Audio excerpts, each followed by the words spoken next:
राज्यात लाचखोरांविरोधात एसीबीची धडक मोहीम सुरू असून एकामागोमाग एक मोठ्या कारवाया समोर येत आहेत.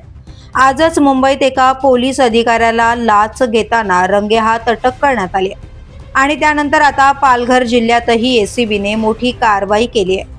पालघरच्या डहाणू तालुक्यातील गंजाड अंतर्गत आंबेसरी येथील प्राथमिक आरोग्य केंद्रातील वैद्यकीय अधिकारी डॉक्टर विजय माणिक सांगळे यांना 35,000 रुपयांची लाच स्वीकारताना रंगेहात पकडण्यात आले आहे.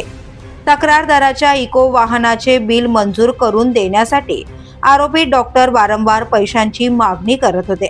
अखेर तक्रारदाराने एसीबी कडे धाव घेतल्यानंतर 17 मार्च रोजी सापळा रचून ही कारवाई केली आहे. या प्रकरणी डहाणू पोलीस ठाण्यात भ्रष्टाचार प्रतिबंधक कायद्यान्वये गुन्हा दाखल करण्याची प्रक्रिया सुरू आहे. या कारवाईमुळे आरोग्य विभागातही खळबळ उडाली आहे. दरम्यान लाचखोरीच्या आणखी एका प्रकरणात परळीचे तहसीलदार व्यंकटेश मुंडे यांच्यावरही निलंबनाची कारवाई करण्यात आली आहे. सॉल्व्हन्सी प्रमाणपत्रांसाठी 50,000 रुपयांची लाच मागितल्याच्या आरोपावरून त्यांच्यावर गुन्हा दाखल करण्यात आलाय. त्यानंतर छत्रपती संभाजीनगर विभागीय आयुक्त जितेंद्र पापळकर यांनी त्यांच्या निलंबनाचे आदेश दिले आहेत. राज्यात एसीबीच्या सलग कारवायांमुळे भ्रष्ट अधिकाऱ्यांमध्ये भीतीचं वातावरण निर्माण झालं असून लाचखोरी विरोधात सरकारने घेतलेली कडक भूमिका स्पष्टपणे दिसून येते.